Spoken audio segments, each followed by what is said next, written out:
विभिन्न वर्गों की स्त्रियों के गोपी होने के कारण भगवान श्री हरि कहते हैं, वैकुंठ में विराजने वाली रमा देवी की सहचरियां, श्वेत द्वीप की सखियां, भगवान विष्णु के चरणों के आश्रित ऊर्ध्व वैकुंठ में निवास करने वाली देवियां तथा श्री लोकाचल पर्वत पर रहने वाली समुद्र से प्रकटित श्री लक्ष्मी की सखियां, ये सभी भगवान कमलापति के वरदान से व्रज में गोपियां होंगी। पूर्वकृत विविध पुण्यों के प्रभाव से कोई दिव्य, कोई अदिव्य और कोई सत्व, रज, तम तीनों गुणों से युक्त देवियां व्रज मंडल में गोपियां होंगी। रुचि के यहाँ पुत्र रूप से अवतीर्ण द्युलोकपति रुचिर विग्रह भगवान यज्ञ को देखकर देवांगनाएं प्रेम रस में निमग्न हो गई। तदनंतर वे देवल जी के उपदेश से हिमालय पर्वत पर जाकर परम भक्ति भाव से तपस्या करने लगी। ब्राह्मण, वे सब मेरे व्रज में जाकर गोपियां होंगी। भगवान धन्वंतरी जब इस भूतल पर अंतर्धान हुए, उस समय संपूर्ण औषधियां अत्यंत दुख में डूब गईं और भारतवर्ष में अपने को निष्फल मानने लगी। फिर सबने सुंदर स्त्री का वेश धारण करके तपस्या आरंभ की। 4 युग व्यतीत होने पर भगवान श्री हरि उन पर अत्यंत प्रसन्न हुई और बोली, तुम सब वर मांगो। ये सुनकर स्त्रियों ने उस महान वन में जब आंखें खोली, तब उन श्री हरि का दर्शन करके वे सबकी सब मोहित हो गईं और बोली, आप हमारे पति तुल्य आराध्य देव होने की कृपा करें। भगवान श्री हरि बोले, औषधि स्वरूपा स्त्रियों, द्वापर के अंत में तुम सभी लता रूप से वृंदावन में रहोगी और वहां रास में मैं तुम्हारा मनोरथ पूर्ण करूंगा। श्री भगवान कहते हैं, ब्राह्मण, भक्ति भाव से परिपूर्ण वे बड़भागनी वरांगनाएं वृंदावन में लता गोपी होंगी। इस प्रकार जालंधर नगर की स्त्रियां वृंदापति भगवान श्री हरि का दर्शन करके मन ही मन संकल्प करने लगी, ये साक्षात श्री हरि हम सबके स्वामी हो। उस समय उनके लिए आकाशवाणी हुई, तुम लोग शीघ्र ही रमापति की आराधना करो। फिर वृंदा की ही भांति तुम भी वृंदावन में भगवान की प्रिय गोपी होगी। मत्स्यावतार के समय मत्स्य विग्रह श्री हरि को देखकर समुद्र की कन्याएं मुग्ध हो गई थीं। श्री मत्स्य भगवान के वरदान से वे भी ब्रज में गोपियां होंगी। मेरे अंशभूत राजा पृथु बड़े प्रतापी थे। उन महाराज ने संपूर्ण शत्रुओं को जीतकर पृथ्वी से सारी अभीष्ट वस्तुओं का दोहन किया था। उस समय वहिष्मती नगरी में रहने वाली बहुत सी स्त्रियां उन्हें देखकर मुग्ध हो गईं और प्रेम से विफल हो अत्रि जी के पास जाकर बोली, महामुनि, समस्त राजाओं में श्रेष्ठ महाराजा पृथु बड़े ही पराक्रमी हैं। ये किस प्रकार से हमारे पति होंगे, ये बताने की कृपा कीजिए। अत्रि जी ने कहा, तुम सब शीघ्र ही आज इस गौ को धो। ये संपूर्ण पदार्थों को धारण करने वाली धारणामयी धरणी देवी हैं। तुम्हारे सारे मनोरथों को चाहे वे समुद्र के समान अगाध, अपार एवं दुर्गम ही क्यों ना हो, अवश्य पूर्ण कर देंगी। ब्राह्मण, तब उन स्त्रियों ने मन को दोहन पात्र बनाकर अपने मनोरथों का दोहन किया।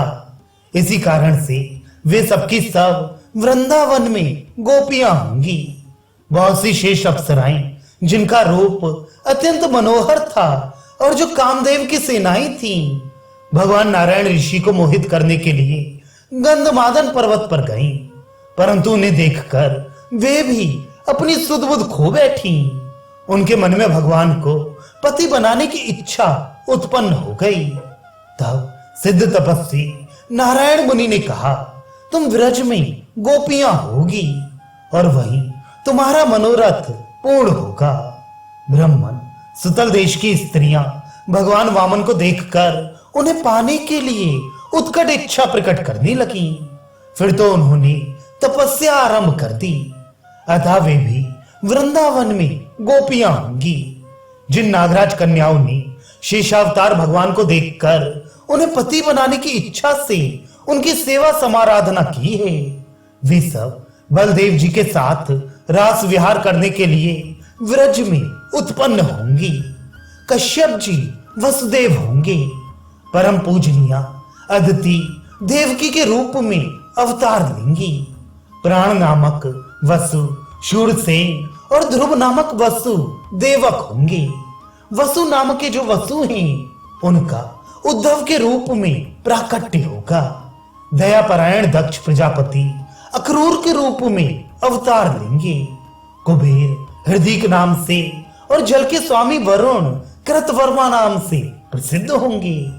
पुरातन राजा प्राचीन वहिर गध एवं मरुद देवता उग्रसेन बनेंगे।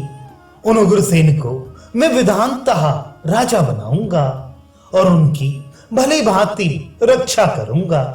भक्त राजा अम्बरीश, युयुधान और भक्ति प्रवर प्रहलाद सात्विकी के नाम से प्रकट होंगे। क्षीर सागर शांतनु होगा। वसुओं में श्रेष्ठ द्रोण साक्षात भीष्म पितामह के रूप में उत्पन्न होंगे। दिवोदास शलक के रूप में एवं भग नाम के सूर्य धृतराष्ट्र के रूप में अवतीर्ण होंगे। पूषा नाम से विख्यात देवता पांडु होंगे। सत्पुरुषों में आदर पाने वाले धर्मराज ही राजा युधिष्ठिर के रूप में अवतार लेंगे। वायु देवता महान पराक्रमी भीमसेन के तथा स्वयं मनु अर्जुन के वेश में प्रकट होंगे। शतरूपा जी सुभद्रा होंगी और सूर्य नारायण कर्ण के रूप से अवतार लेंगे। अश्विनी कुमार नकुल एवं सहदेव होंगे। धाता महान बलशाली बाहिक नाम से विख्यात होंगे।